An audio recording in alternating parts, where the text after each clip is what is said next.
బిర్యానీ సడన్గా వేసినాం చల్లగైపోయింది, అనుకున్న దానికి తొందరగా చల్లారిపోయింది. చల్లారిపోయినప్పుడు అలాంటప్పుడు బిర్యానీ అనేది వేడి చేయాలి. మనం ఎట్లా వేడి చేయాలి? మామూలు ఓవెన్లో పెడితేనేమో కడకైపోతుంది రైస్ మొత్తం, పైన కడక కూడా లోపల పడుతుంది, మరి కస్టమర్ అప్పుడు ఇష్టపడు. అలాంటప్పుడు నేను ఒక చిన్న ఐడియా చెప్తా. ఐడియా చెప్పండి.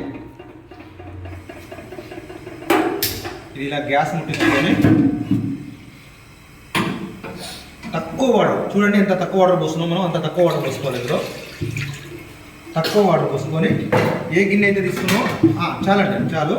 అదే గిన్నెతోటి ఇలాంటి ఇందులో సరిపోయే జల్లి తీసుకోవాలి కరెక్ట్గా దీని లెవెల్గా. బొక్కలు ఉన్నది తీసుకొని ఇట్లా పట్టుకోండి, ఇట్లా పట్టుకోండి. రైస్ వచ్చేసి ఇది బిర్యానీ రైస్ కదా, ఇట్లా. ఇప్పుడు మనం ఒక్కటే బిర్యానీ చూపిస్తున్నాం మీకు మామూలుగా. ఇలా ఇలా అనుకోవాలి.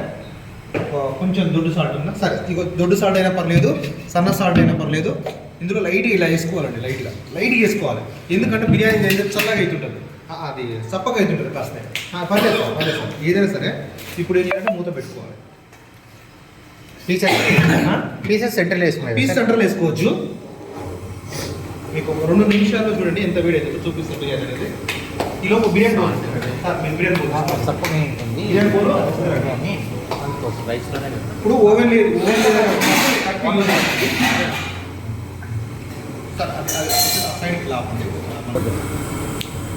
ఒక 5 బిర్యానీ అనుకోండి, ఒక 5 నిమిషాలు పడుతుంది. ఒక 2-3 బిర్యానీ అనుకోండి, ఒక 2 నిమిషాలు అయిపోతుంది. ఓవెన్ లేకున్నా కూడా, మనకి ఏది లేకున్నా కూడా దీని ద్వారా మనం బిర్యానీ మంచిగా వెయిట్ చేసుకోవచ్చు. మీరు చూపిస్తారు చూడండి. ఇప్పుడు మనం ఓపెన్ చేస్తాం కరెక్ట్ ఎంత 2 నిమిషాలు కూడా కాదు, 1 నిమిషం నరలో పెట్టాము. చూడండి రైస్ చూడండి ఎలా వచ్చిందో. ఇలా పట్టుకోండి, ఎట్టా కాకుండా మీరు పట్టుకోండి చూడండి.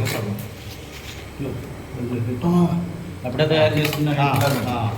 ఇట్లా ఇది లెక్కండి. మనం బిర్యానీ వెయిట్ చేసుకుంటే ఒక పీస్ ఒక బిర్యానీ పీస్ ఉందనుకోండి, ఇక్కడ సైడ్ పెట్టి కూడా సరిపోతుంది. ఇది ఒక సింపుల్ ఐటమ్. చూడండి బిర్యానీ ఇప్పుడు వేడి కస్టమర్.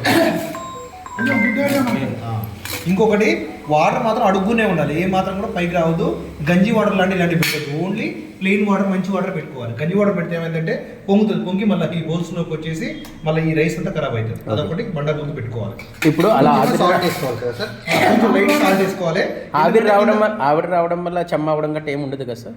ఏంటంటే రాదండి, చూడండి మీకు అవపడుతుంది కదా క్లియర్గా. చూడండి చూడండి ఎట్లా వచ్చింది రైస్ కూడా సూపర్గా వచ్చింది. ఓవెన్ అంతా పైన ఇంకా బాగుంది సార్, ఓవెన్ కంటే ఇది చాలా బాగుంది. చాలా good idea sir, thank you very much sir. మీది